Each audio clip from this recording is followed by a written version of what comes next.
Hey, welcome in everybody. It is time for a Red Chip Heroes Poker Podcast brought to you by the one and only Choppadong, the original Red Chip Hero.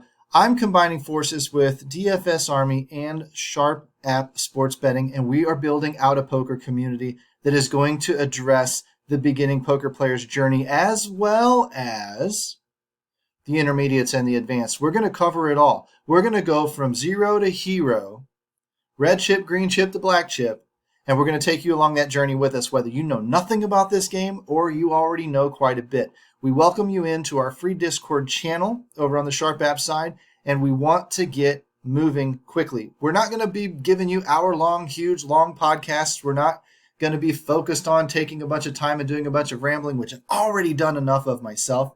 You'll find all the links down in the descriptions below, but let's dive into 10 easy poker tips for beginners.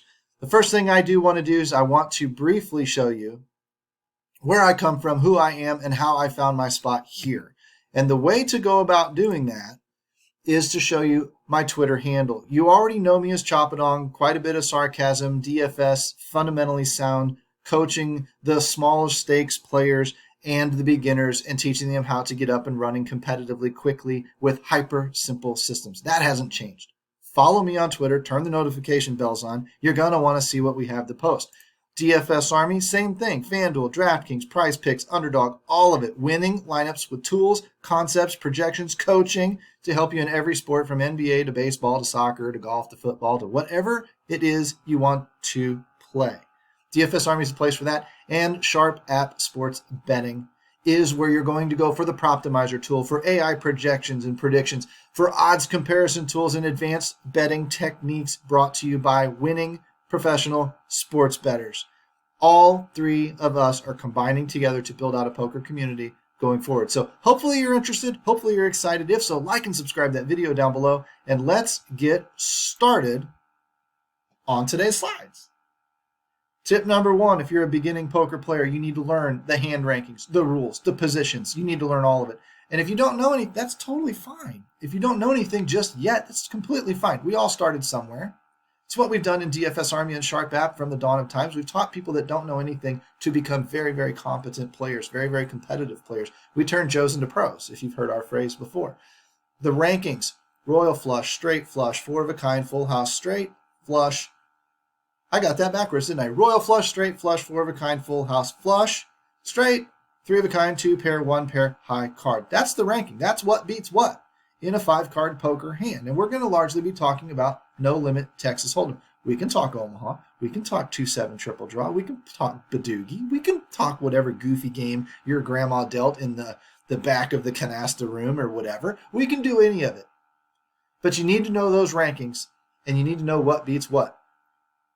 You also need to know the rules of the game. Those are easy to Google. Those are easy to find out there. The rules of the game, the dealer button, the small blind, the big blind, pre-flop betting round, flop betting round, turn betting round, river, cash games, tournaments, how they differ, we're going to talk about all that stuff inside our poker community as well. But long story short, small blind and the big blind, if you go sit down in a casino and play a $1, $2, no limit game, you're going to be forced to pay the small blind every time it comes around, and the big blind every time it comes around. That puts $3, $1, and $2, small blind, big blind, into the pot to fight over. Otherwise, everyone would sit around waiting for aces all day long. And that's not fun. It's not what you go to the casino for. The dealer button is what marks where those blinds are going to come from, and the guy who has the dealer button directly in front of him gets to act last. He gains max information in a game full of incomplete information, and he can generally make better decisions than you based on where he sits at the table. Obviously, that button rotates, the blinds rotate, everybody pays their fair share. But you want to focus on being as close to that dealer button as you possibly can in No Limit Texas Hold'em. The positions, early position, under the gun +1. Those are the abbreviations that you see on the screen in front of you. Middle position, low jack, high jack. Late position, cut off, button. Just like every sport in the world out there, it's got its own language. It's got its own nuance. We're going to be posting hand histories inside our forums for you to review and for you to post for us to review. And we're going to talk about them, and we're going to get better together. Everybody's going to be teaching everybody. Everybody's going to be taking opinion, giving opinion, and all that good stuff, interacting and becoming friends. We're building a community. For 9 and 10-handed games, though, You can put MP1 and MP2 kind of in between that UTG1 and that LG right down in here at those tables to fill in as you need. Bottom line, early position means you're acting first. When those cards get dealt, the UTG, or under the gun player, starts first. Then under the gun 1, then low jack, hijack, then cutoff button, and then the blinds in the pre-flop betting round. After that, small blind and big blind are acting first. Under the gun acts third, but he's still pretty early. And from early positions, you'll see you're going to want to play fairly tight up front. Position is key in poker. Acting in position means acting after all of your opponents. Position enables you to see exactly what they do before you make your decision. That's how you make money. That's how you profit in the poker world. Tip number 2, play tight, but play aggressive. Most players play way too many hands. We'll have starting hand charts. We'll have all of that set up over at the Sharp App Poker Discord room. We'll have them all pinned to the top. But due to boredom or misunderstanding the hand values, most players start from a very dominated position. If you just play tighter and you just play a little better range of hands than they play, a little more powerful range of hands than they play, you're already starting off ahead of the game, and you're going to be in an advantageous position. You're going to be dominating them as opposed to them dominating you, and that's going to lead to more money. Don't limp in if you're the first one to enter the pot. Raise. Now, you're going to have to determine how much you need to raise, because generally speaking, with the better hands, if you're playing a tighter range, a more powerful range than they are, you're going to want to get more money in the pot. So don't just kind of throw 2 chips out there and call along. Raise. If your hand isn't strong enough to raise, fold it. Get rid of it. It isn't strong enough yet. You're going to avoid massive blunders if you can do this. And it's not that hard to learn. It just takes a little bit of discipline and being able to fight some of that boredom. You got to raise enough to thin the field. At a $1, $2 table, 4x would be like an $8 raise, 4 times 2. 6 would be a $12 raise. 10 would be a $20 raise. I've been in games where 4x gets away with it and 10x sometimes doesn't get away with it.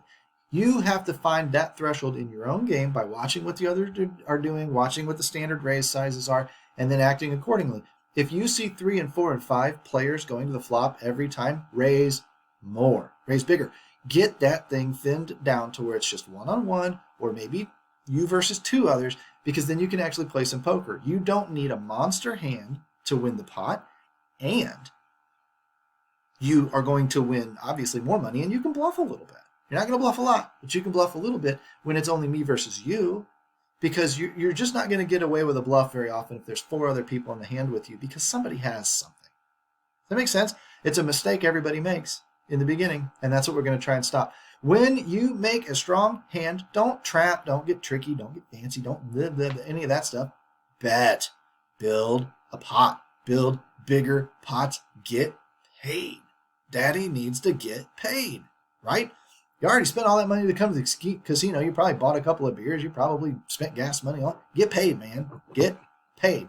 Tip 3, start at the lower stakes. This is probably pretty self-explanatory, but the skill level will rise as the stakes rise. You've got to get comfortable with the game flow, the etiquette, the atmosphere, the basics, and while you're sitting there and you're all nervous and you don't know where you are and you're out of sorts, be playing for very, very little money when you can, right? As you gain experience and gain comfortability with the table, you can start to go up in stakes if you want to, and your bankroll allows it. Totally up to you. But first, also beat the game. Put in a large enough sample size so you're reasonably confident that you can beat that game, then move up to another game. You don't want to be playing with the best of the best. We'll cover that in a minute. You want to be playing with people that are worse than you, but you want to move up and play for as much money as you can while you're still sitting with people that are worse than you, right? That's kind of common sense. Bankroll management, we'll talk about that too, but roughly 20 to 30 buy-ins for a cash game if it's not replenishable. If your bankroll's replenishable, you make 6 figures and $200 doesn't mean much to you, and you can go to the boat every Friday night and just burn $200. Well, your bankroll's probably replenishable at that level. You don't need to really adhere to these bankroll rules. But if you're wanting to set up a separate poker fund and kind of take it seriously and not have to ever dip into your savings or your paycheck or anything to fund poker again, you need to have that cushion. It survives the ups and downs. I went in a very, very large run myself of 4 to 5 months. I didn't show you my track record. I probably should at some point. But I went through a 4 or 5 month flat stretch and even a downswing. And that really put the test to my mental capacity, my mental discipline, and everything else. And if I didn't have that bankroll cushion to help me survive, it could have gotten a lot worse. Okay? You need that bankroll. You probably need close to maybe 50 to 100 buy-ins if you're playing tournaments in these casinos because the volatility is just so much higher. Typical sample size, 10,000 hands online, 1,000 hours live. 500 to 1,000 hours live, 5 to 10,000 hands online. If you don't have that, we don't need to talk about win rates or anything yet. It's too early for you to know. It's just too early. You need to build up that sample size. You need to go through some upswings. You need to go through some downswings. You need to feel like a red chip hero, and you need to feel like a red chip zero to finally have it kind of all start to average out and give you an idea of where you are and then what you need to work on inside your game. Tip number 4, find the best beatable games you can. If that is your kids at the dining table at Thanksgiving, then that's who it is. But your home games, your garage leagues, whatever it is that where you could really be a red chip hero, man, that's your bread and butter. But the casinos, the lower stakes, are great places to start. But you need to be finding those games that are beatable. How do you do that? You study and you track the room. If you have multiple rooms to choose from, I have 3 here in St. Louis. I'm using Ameristar and Hollywood as examples because they're very, very different player pools. Hollywood, for me, is like watching paint dry. I go there's a lot of old men on fixed incomes. You're not getting access to their stacks. You're just not. They don't give it up easily. However, at Ameristar, I can find all the gamble that I want at 9:30 in the morning if I want. These guys are just all over the damn place, and as a result, my win rate is much, much higher at Ameristar, so I go there. I go there more. Okay? There's just no place. The red quote, there's no place for ego in poker. If you always try to beat the best players, you're going to leave profit on the table if you don't just lose. You might just lose. There's another saying I should have put in here, that if in 30 minutes at a poker table, if you can't find the fish, it's you. You need to get good at spotting the bad players, the worst players. Watch what they do. Are they using loose starting hands that are way outside of your range that we're going to teach? Are they paying off with weak hands? Did they have a 10 and the board still came with a jack and a king and an ace on it, and they still paid off a $50 bet on the end? If so, that's a bad player, and you need to mark him, and you need to get into as many pots with him as you can because he's going to make mistakes that benefit you. Use position. Tip number 5, use position. As close as you can get to that dealer button, as close as possible, use position as much as possible. Good players play tight. They don't play a lot of hands from the early positions.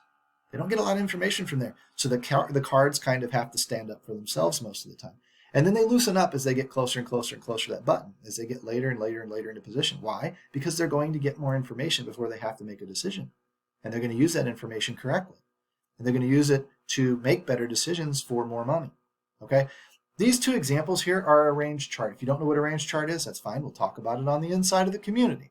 But generally speaking, you've got on the diagonal, you've got your pocket pairs, ace, king, jack, 10, 9, 8, so all the way down to 2s and 3s, right? And above the diagonal, you've got all your suited hands, ace, 7 of diamonds, queen, 9 of clubs. And then on the lower side, you've got all of your off-suited cards, right? So you use the dividing line here. The diagonal is a dividing line, and you're playing more suited cards than you are off-suited cards usually because they get that little bit of a bonus of being able to make a flush if you know your hand rankings. But early in the decision-making process, early in the hand, under the gun +1, middle positions, blinds. You're playing a lot of these types of hands. You know, you're playing the best of the best. As you move closer and closer to the button, you can loosen up some. Anything in green, if somebody has not already entered the pot, you use these cards and you raise with them. Raise to 12, 15, 20 bucks, whatever. Raise with them. Send a message to the table that you like your cards and you mean business. Why ace 3 versus ace queen or whatever? They're 2 different hands, or pocket 4s versus pocket jacks. Why are you raising them all kind of the same? Well, you're gaining a little bit of deception value so that your opponents can't look at you and go, well, he always has aces when he does that. You need them saying, well, he usually has it, but not always. That's what you need them saying. And that's what this wider range of hands allows you to do, is maintain some balance. Plus, you can play on a flop that has 10, 8, 6 on it because you don't just have aces. You might have the 10, 8 for 2 pair, right? Or the 9, 7 for the straight. You need to be able to have that balance in your game. It allows you to bet for value and get paid because they can't put you on a hand. And it allows you to bluff a little bit when you don't have something and maybe save yourself a little bit. Okay? But again, you need that information before you, so you need to wait till you're in later position before you start to loosen up that hand range. If you don't know what good starting cards are, there's 3 criteria. 1, high card strength. Aces, kings, queens, jacks, maybe 10s, right? Broadway cards, paint cards. If you have 2 cards in your hand that have both paint cards in them, you've got a pretty powerful starting hand. It makes a lot of top pair, a lot of high upper end type of stuff, right? Then you want to look for suitedness. Suitedness is, are they both diamonds? Are they both clubs? Are they both whatever? You get 2 down cards if you don't know that, and you get 3 to 5 out there on the community board you get to play from. If you have those questions, ask them in the forum. We'll break it down for you in more detail. But you look down in your 2 hole cards, your 2 starting cards, and you see both of them are diamonds, you're suited. Okay? If you see they're both close together in rank, Jack 10, 10 9, 3 4, whatever, you're connected. And there's 0 gap, which would be 3 4, or Queen Jack. There's 1 gap, which would be Queen 10. There's 2 gap, which would be Queen 9. I guess Queen 8. Queen 10 is 1 gap. Yeah, Queen 9 is 2. Queen 8 is 3 gaps. The fewer gaps you have between your cards, the stronger it makes straights. The more often it makes straights. So you've got 3 criteria. You've got top pair potential, suitedness, and connectedness. If you look down in your starting cards and they can check off 2 of those 3 boxes, you probably have a playable hand. 8, 6, suited. Well, 8 and 6 are connected, and it's suited. You got 2 out of the 3. You don't have a lot of high card strength, right? But you can make some pretty damn powerful hands with that. Ace, king. A lot of high card strength. It's not suited, but it is connected. You got 2 out of the 3. That's how you can determine very quickly whether or not your hand is playable if you're a beginning player. And again, play the more powerful ones up front in the early positions and play the weaker ones in the later positions when you're going to get more information to draw from. Tip number 6, start playing one table online. If you're an online player because you can't drive to a casino, you want to start by playing one table. Don't go get 2 monitors. Don't start opening up 8 tables and say, I'm a multi-tabler and I'm the, no. You're the fish. Don't do that. You need to learn the beginning strategies and master it. Then you can start adding tables. You need to focus on observing some of the action at the table, looking for bad players, targeting them. You need to get a little bit better at that. Then you can start adding tables. When I started, I played 1 table at a time, then 2, then 4, then 6, then 8, then 10. I got up to 12 tables, and on my 12 tables, they were $100 tables each. I had $100 on each table, and I was about to move up to the $200 level before Black Friday hit, shut poker off to the Americas, and sent me to the casinos to play live. Best thing that ever happened to me, to be honest with you. Online is tougher than live casino play, even at the smaller stakes. It's just tougher. It's more aggressive. It's tighter because a lot of it you have guys with heads-up display stats, and you've got guys, some collusion. You've got some things like that going on out there in the world. You've even got the guys that are 8 tabling and 12 tabling and whatever else, and they just don't have the attention span to pay attention to everything at the table. So they filter out all the fluff, and they only kind of play the best of the best. So they're always starting with better cards than you, and you're in the dominating position or the dominated position at that point, like we talked about back in like slide 2, right? Don't get yourself put in that position if you can at all avoid it. But start playing with 1 table at a time, then add them as you get more comfortable, as you prove you can win, as you grow, as your bankroll grows, etc. Number 7, learn the basic poker odds. Counting outs. That's how many cards can come that help me. How many, quick quiz. This one ought to really throw you off. How many aces are in a deck of cards? Hope you said 4. Because there's 4 aces, there's 4 queens, there's 4 sevens, whatever, in a deck of cards, right? I know, really elementary stuff. I mean, come on, chop, move on. But you need to know where those cards are. If you have a 7 and an 8, and then a 9, 10 comes out on the board, you have 7, 8, 9, 10 with the 7 and 8 in your hand. You have what's called an open-ended straight draw. Any 6, any jack can help you make a straight. You need to know that. There are 4 6s and there are 4 jacks in that deck. There's 8 cards that make a straight for you. You need to know that. How many cards are in a suit like spades? 13. If I have 2 spades in my hand and there's 2 spades out there on that flop, guess what? There are 9 left. 13 minus the 4 that I know of. They could be in other people's hands. They could be somewhere mixed into the deck. There are 13 spades, right? And there are 4 that I know of, 2 out there and 2 in my hand. That means there are 9 left in the deck that can help me, that can make a flush. In this example, rule of 4 and the rule of 2, this is easy math, really, really easy math. You've got an open-ended straight. You have 8 cards that can help you, 4 sixes and 4 jacks, right? You've got 8 cards that can help you make a straight. If you're on the flop and you've got a turn and a river card to come, you've got 2 cards yet to come, then you've got about a 32% chance of hitting your straight. 8 times 4. Super easy math. You probably learned that back in 3rd grade. 32%. It's not an exact number, but it is very, very close. Very good for rough estimating and quick math at a poker table so that you can really do this on the fly. If you've only got 1 card to come, multiply by 2. 8 times 2 is 16. You have about a 16% chance at hitting it on the next card. Okay? And that matters because if the pot's $100 and you face a bet of $25, and let's say you're getting 5-1 on your money, meaning it's going to cost you $25 to call that bet, and then that pot would then be worth $125, 5-1. You've got a 20% chance to win. If you've got a 20% chance to win, then your 32% odds are very, very good. Your odds of hitting your hand are way better than the price it's costing you to chase it or to attempt to draw at it. More often than not, you're going to hit your hand compared to the price it's going to cost you. That's good math, right? Also, if there's only 1 card to come, you've only got a 16%. Now it's bad math. Okay, so it does matter. We need to learn that. We need to talk about that. We need to practice that because the quicker you get at it, I don't even think about it at a poker table anymore. I just generally know, and we'll talk about things like expressed odds and implied odds and things like that. If you don't know what those are, we'll talk about all of that stuff, and we'll move forward with those concepts when it is appropriate. But just understand the math is pretty basic. You don't need a PhD. Pretty basic. And you can pick it up really, really quickly, and it will really, really help you at the poker table. Tip 8, think about your opponent's cards. Beginners think only of their cards and how to play, how strong their hand is. You need to get better at putting your opponent on a range of hands. Learn how to play your hand versus their range, okay? You'll hear a lot of fancy talk, range versus range betting and stuff. But right now at the lower stakes, you will do better if you just take your cards and focus on their range and putting them on a range and then betting your hand accordingly or folding it, whatever, based on how it performs against their range. Hand reading, that's basic hand reading right there.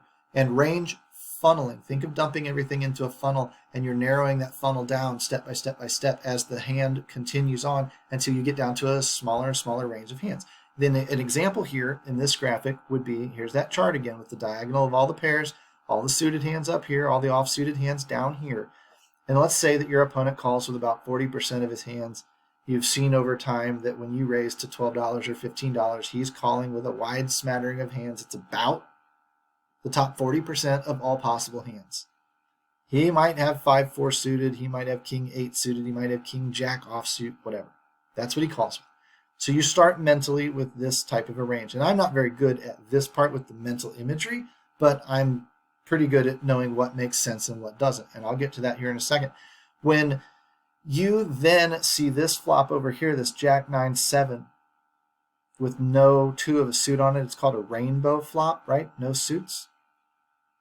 Then you can narrow down what he has. When you bet, let's say you have pocket aces and you raise before the flop and he calls and you're like, okay, he's probably got something in this range right here.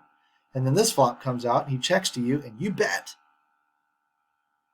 And then he calls. Well, he didn't do that with ace, deuce of diamonds. He would have folded that as junk.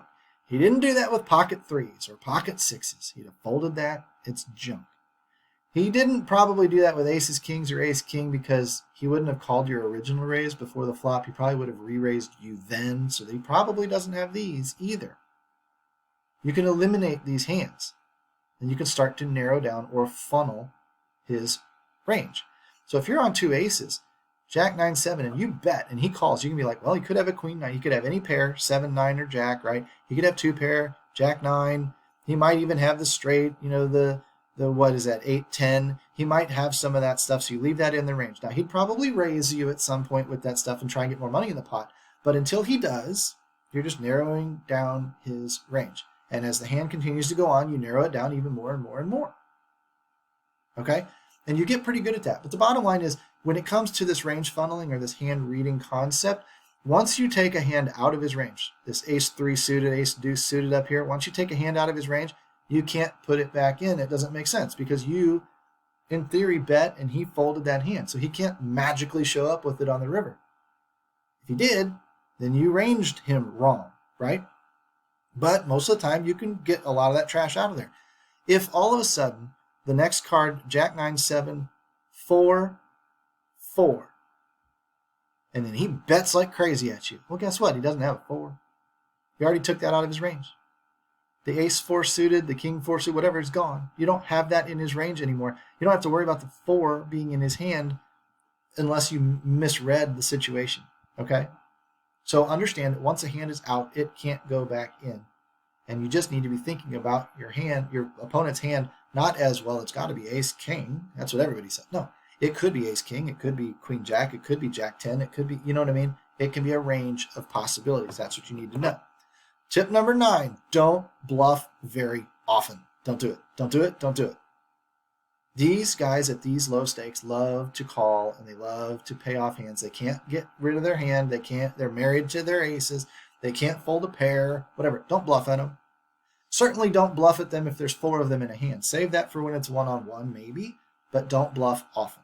Everybody thinks this game's about bluffing. It's not. At these stakes, these lower levels, it's not about bluffing as much as you think it is. It's just not. Low stakes are about best handing people. That means making a better hand. That's why we start off with a tighter range, ace-king, ace-queen, so that when you have ace-10, I win. Play a tighter range and best hand those opponents. They call too much anyway. That's why you can't bluff them, and you need to learn to bet for value even when you're scared. They will tell you when they have a better hand than you because it will raise you. And guess what? They're not bluffing either. Which comes to the next point. Point 10. Tip 10. Learn to fold. Fold, fold, fold. If you're unsure about where you stand in the hand, be ready to fold. Most players call too much. They take weak hands too far. When a calling station starts betting, somebody who just, that's all they do. You don't see them raise a lot. You don't see them bet a lot. They check and they call and they just mostly do that. And then all of a sudden they spring to life and they start betting. Get out of their way. I don't care. Whatever combination what it looks like out there and it looks unreasonable, they probably have it somehow. Because they play weak hands and they take them too far. And when they hit their magic card, call it gin, call it Yahtzee, call it whatever you want to call it, when they hit that hand, they come to life. And when they come to life, you better be ready to get the hell out of the way with your 1 pair hands. 2 pair, 3 of a kind, straights, flushes. You're probably needing to reevaluate the situation a little bit and again put them on a range of possibilities. But generally speaking, they've got 1 pair beat when they do that. Low stakes players don't bluff often enough. They typically have it. Whatever it is, they typically have it. And usually if you're sitting on ace-king and you've got the ace on an ace and a 10 and a 9 type of board, guess what? They got the ace beat, or they wouldn't be betting because they're too afraid to bet with marginally weak stuff. That's why they check, and that's why they call, and that's why they're calling stations. They don't bluff. So when they come at you, probably got a really strong hand. The old adage, and this is the best adage you're ever going to hear in poker, at the low stakes, the 1-2 no limit tables, 1-3, 2-3, 2-5 even. If you're the aggressor in the hand, you raise pre-flop, you're betting on the flop, whatever. If you're the aggressor, you've got the betting lead and the betting momentum in the hand, and then suddenly it changes. You get raised on the turn of the river. All of a sudden, that guy comes to life at you. Just fold. Just fold. You'll be wrong some.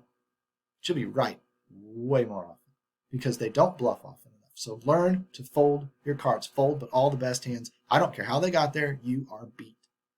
A lot. You're beat a lot.